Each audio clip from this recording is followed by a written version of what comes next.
오늘 우리에게 주시는 하나님의 말씀은 로마서 8장 1절에서 4절까지 말씀입니다. 신약성경 249쪽에 있습니다. 이제 제가 하나님의 말씀을 강독하겠습니다. 이것은 하나님의 말씀입니다. 하나님의 말씀에 경청하시기 바랍니다. 그러므로 이제 그리스도 예수 안에 있는 자에게는 결코 정죄함이 없나니 이는 그리스도 예수 안에 있는 생명의 성령의 법이 죄와 사망의 법에서 너를 해방하였음이라. 율법이 육신으로 말미암아 연약하여 할 수 없는 그것을 하나님은 하시나니 곧 죄로 말미암아 자기 아들을 죄 있는 육신의 모양으로 보내어 육신의 죄를 정하사 육신을 따르지 않고 그 영을 따라 행하는 우리에게 율법의 요구가 이루어지게 하려 하심이니라. 아멘. 성령 안에서 살라라는 제목으로 하나님의 말씀을 나누도록 하겠습니다. 오라 나는 곤고한 자로다. 누가 이 사망의 몸에서 나를 구원할꼬 탄식했던 바울은 내 자신이 마음으로는 하나님의 법을 육신으로는 죄의 법을 섬기노라 라고 말했습니다. 바울의 이 말은 다소 모호한 고백이고요. 일종의 판단 유보라고 말할 수 있습니다. 그렇다면 나는 악한 자인가 의로운 자인가에 대해 스스로 판단할 수 없기에 절망과 감사가 함께 나왔던 거지요. 마치 최종 판결을 앞둔 법정에서 판사의 선고를 기다리는 사람의 모습처럼 그의 마음은 두렵고 복잡하기만 합니다. 바울의 번뇌와 고민은 인간의 가장 정직한 고백이라는 생각이 듭니다. 하나님의 법에 따라 나는 믿음으로 의롭게 되었다는 확실한 감사의 고백이 있으나 여전히 죄의 법을 따르고 있기에 감히 나는 의로운 자라 말할 수 없는 죄인이다. 부끄럽고 두렵기에 탄식할 수밖에 없는 것이지요. 이제 바울은 자신의 생각이 아닌 복음의 견지에서 절대적이고 공적인 하나님의 최종 판결을 선포합니다. 그러므로 이제 그리스도 예수 안에 있는 자에게는 결코 정죄함이 없다라는 선언입니다. 이 감격스러운 선언은 로마서 전체를 통과하는 중심 주제이고요. 바울이 그토록 강조한 성화에 이루는 삶의 최종적인 결론이라 할 것입니다. 이 판결은 절대로 번복되거나 파기될 수 없습니다. 그 이유는 분명합니다. 그 근거가 우리에게 있는 것이 아니라 영원하신 하나님의 아들, 완전하신 예수 그리스도에게 있기 때문입니다. 바울이 인간의 연약함과 한계를 그토록 비통하게 탄식하면서도 우리 주 예수 그리스도를 통하여 나를 건져주신 하나님께 감사를 드립니다 고백했던 이유이지요. 여기서 우리가 주목해야 할 내용이 있습니다. 예수 그리스도를 통한 하나님의 구원 계획은 모든 인류에게 적용되는 보편적인 것이라는 사실입니다. 그러나 그 은혜와 기쁨을 누릴 수 있는 사람은 오직 예수 그리스도 안에 있는 자라는 것이지요. 이것이 복음과 믿음의 핵심입니다. 여전히 육신의 욕망에 매여 죄의 법을 따르고 있는 인간이었지 하나님과 화평을 누릴 수 있겠습니까? 어찌 죄에서 죽고 하나님에 대하여 살아있는 자가 될 수 있단 말입니까? 예수 그리스도면 가능하다는 거예요. 그러기에 예수 그리스도 안에 있는 우리에게는 더 이상 정죄가 있을 수 없다는 거지요. 자, 그러므로 예수를 믿는다고 하는 것은 예수님을 나의 구원자로 인정한다고 고백하는 것을 넘어 내가 예수 그리스도 안에 있는 자라는 사실을 깨닫고 각성하는 것이다. 이렇게 말할 수 있습니다. 그러기에 온전한 믿음에 이르기 위해서는 두 가지 실제적인 인식의 전환과 결단이 있어야 합니다. 첫째, 인간에 대한 근거 없는 낙관론에서 벗어나야 합니다. 자신의 한계와 실패를 정직하게 인정해야 한다는 것이지요. 우리가 하나님을 영화롭게 하는 의로운 삶을 살지 못하는 이유는 노력이 부족해서가 아니고요. 능력이 모자라서가 아닙니다. 운이 없어서 그런 게 아니지요. 환경과 여건 때문에 못하는 것이 아닙니다. 나에게 그럴 능력이 없기 때문인 거지요. 둘째로 내 삶의 주인을 바꾸는 결단과 실천이 필요하다는 겁니다. 우리가 어떤 일에 한계를 느끼고 문제를 반드시 해결하기 위해 도움이 필요함을 느낄 때 가장 먼저 하는 일이 무엇이겠습니까? 믿을 만한 사람을 찾는 것 아니겠습니까? 그래서 우리 사회에 전문가가 그렇게 많은 것 아니겠습니까? 심지어 식당 간판에까지 무슨 전문이라는 문구를 붙여놓습니다. 맛에 대하여 믿을만하다는 것을 선전하고 싶은 것이겠지요. 그렇다면 죄의 문제에서 완전히 해방되어 영원한 생명을 얻기를 원한다면 누구를 찾아가야 하겠습니까? 그런 경험이 있는, 능력 있는 분을 찾아가야 하지 않겠습니까? 그분이 바로 우리가 믿음으로 고백하는 예수 그리스도 아니십니까? 그러므로 믿음은 내 삶의 주인을 내가 아닌 예수님으로 바꾸는 것이다. 이렇게 말할 수 있습니다. 이처럼 믿음은 자기 부정과 삶의 주인 바꾸기를 통해 실현될 수 있습니다. 자기 부정만 있다면 열등감과 열패감만 남게 되겠지요. 자기 부정은 반드시 그리스도를 믿는 믿음과 연결될 때 비로소 참된 해방과 자유의 기쁨으로 완성될 수 있는 겁니다. 성화의 과정도 마찬가지입니다. 성화는 결국 자신의 한계와 실패를 경험함으로 자기 자신을 온전히 예수님께 맡기는 삶을 사는 것 아니겠습니까? 그러므로 이를 거룩하게 변화된다, 성화라고 말하는 겁니다. 그래서 바울은 지금까지 성화에 이르는 첫 번째 과정을 육에 속한 몸의 죽음을 전제로 말했던 겁니다. 이제 그 최종적인 과정을 완수하기 위해 바울은 영에 속한 새로운 삶, 생명의 삶을 주장하기 시작합니다. 바울은 그리스도 예수 안에 있는 우리가 결코 정죄함을 받지 않는 이유를 그리스도 예수 안에 있는 생명이 우리 안에도 있기 때문이라고 2절에서 구현 설명하고 있습니다. 로마서 8장 2절의 말씀을 다시 한번 읽어보도록 하겠습니다. 이는 그리스도 예수 안에 있는 생명의 성령의 법이 죄와 사망의 법에서 너를 해방하였음이라. 아멘. 생명의 법은 바로 성령의 법입니다. 바울은 성령을 예수 그리스도에게서 나온 생명의 영으로 이해하고 있습니다. 그렇게 성령님께서 우리 안에 계심으로 인해 우리는 죄와 사망의 법에서 해방될 수 있게 되었다는 거지요. 이런 법칙에 근거한다면 결국 앞서 말한 성화에 이르기 위한 우리의 결단과 노력 또한 성령의 역사와 도우심과 능력 안에서 가능하며 완성된다는 사실을 깨닫게 됩니다. 생명의 영이신 성령님은 우리를 계속해서 그리스도 예수 안에 거하게 하십니다. 우리의 연약함을 위해 친히 간구하시고요. 우리의 부족함을 도와주십니다.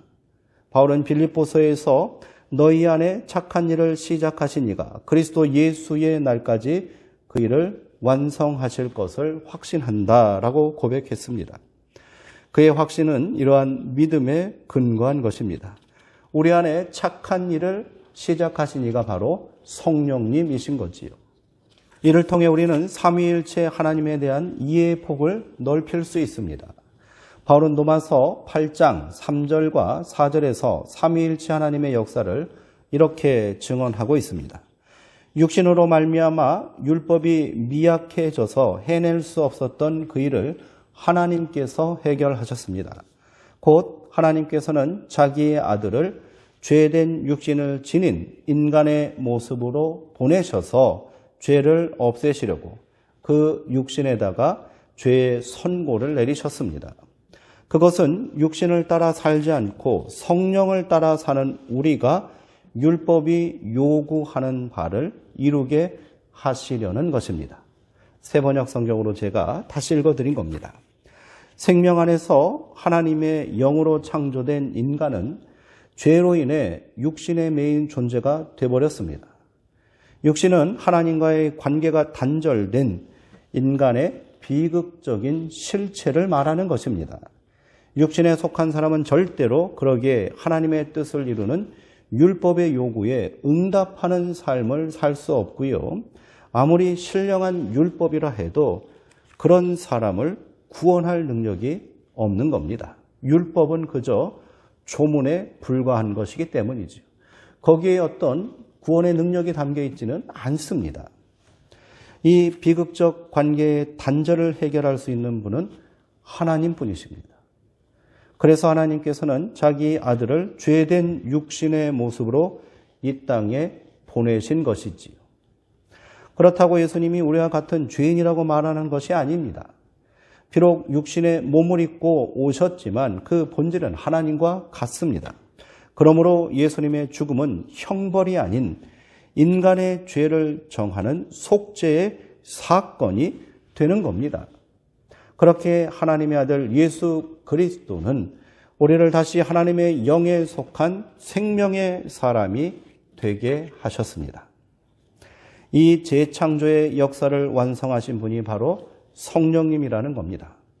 성령님은 지금도 우리 안에 계시면서 우리가 육신을 따라 살지 않게 하시고 생명을 따라 살도록 이끌어주고 계신 줄 믿으시기 바랍니다. 그러므로 성부, 성자, 성령 하나님께서 그 존재 방식과 역사하심이 다를지라도 결국 하나로 일체하는 이유는 인간을 구원하시고 생명으로 이끄시는 일에 있어 삼위 하나님께서 동일한 능력으로 또 목적으로 일하시기 때문입니다. 이처럼 그리스도의 복음으로 거듭나 믿음 안에서 살게 된 우리가 얼마나 존귀하고 영광스러운 존재인지를 깨달아야 합니다.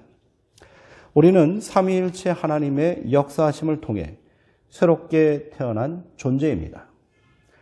바울은 우리가 이처럼 존귀하고 영광스러운 존재로 살기 위해서는 생각을 바꿔야 한다라고 말합니다. 로마서 8장 5절의 말씀입니다. 육신을 따르는 자는 육신의 일을, 성령을 따르는 자는 성령의 일을 생각하느니라. 그가 생각하다라고 말하는 것은 거기에 마음을 두고 몰두하여 전념한다라는 뜻입니다. 여기서 다시 강조되는 바는 선택의 문제입니다. 우리가 어떤 선택을 해야 하는가는 너무도 분명합니다.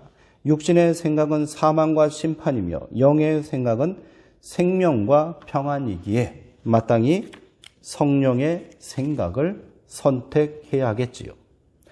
바울은 육신의 생각이 결국 사망과 심판에 이를 수밖에 없는 이유를 육신의 생각은 하나님과 원수가 되는 것이기에 하나님의 뜻에 복종할 수 없고 하나님을 기쁘시게 할 수 없기 때문이다라고 잘라 말하고 있습니다.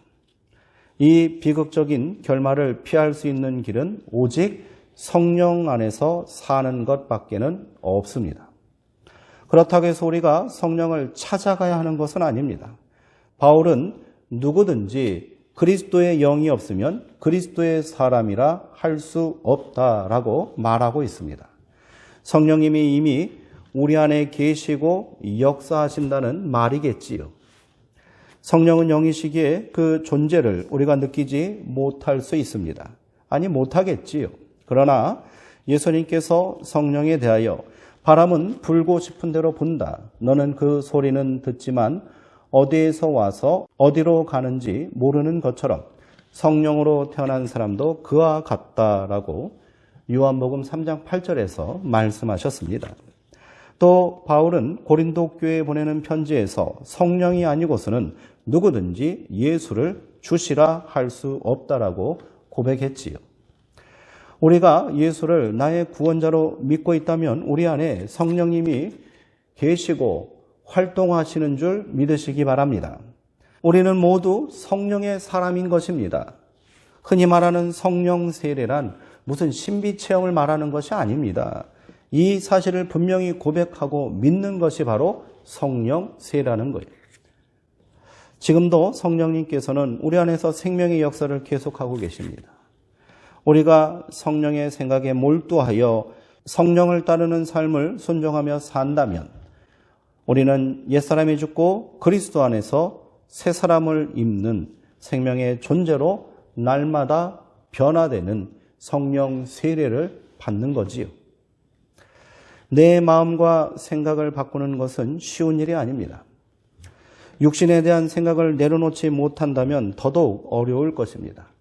이 집착에서 벗어나 해방의 참된 기쁨을 누리며 살길 원한다면 생각을 바꿔야 한다는 겁니다.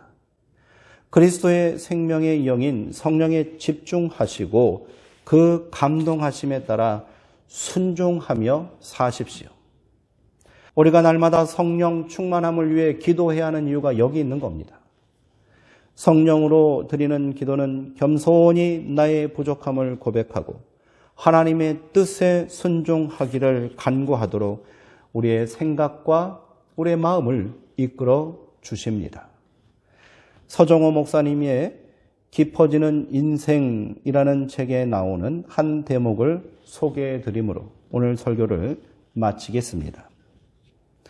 나의 교만을 제거하여 주옵소서라고 기도드렸더니 하나님께서는 아니다라고 하시며 교만이란 내가 없애주는 것이 아니라 네가 포기하는 것이라고 말씀하셨습니다. 나에게 슬픔이 없게 하소서라고 간구했더니 하나님은 노라고 하시며 슬픔은 내가 만드는 것이지 누구에게 받는 것이 아니다라고 말씀하셨습니다.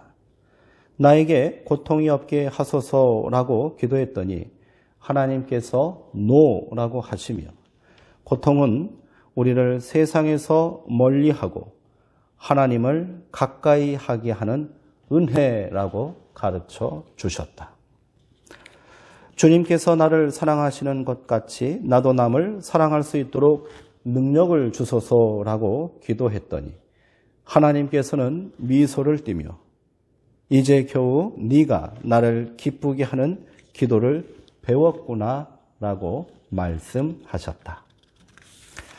기도하겠습니다. 하나님, 그리스도 예수 안에 있는 생명의 성령의 법으로 죄와 사망의 법에서 우리를 해방시켜 주심을 내가 믿습니다. 이 은혜와 생명 안에서 영원토록 거하기를 소망합니다. 이 믿음과 소망으로 우리 안에 성령님께서 거하게 하시니 감사합니다. 우리가 날마다 육의 생각을 버리고 성령의 생각을 행하기를 결단하오니 연약하고 부족한 우리를 도와 주옵소서. 성령의 생각으로 날마다 그리스도를 닮은 삶을 살게 하시고 하나님을 기쁘시게 하는 삶을 살게 하옵소서. 예수님의 이름으로 기도하옵나이다. 아멘.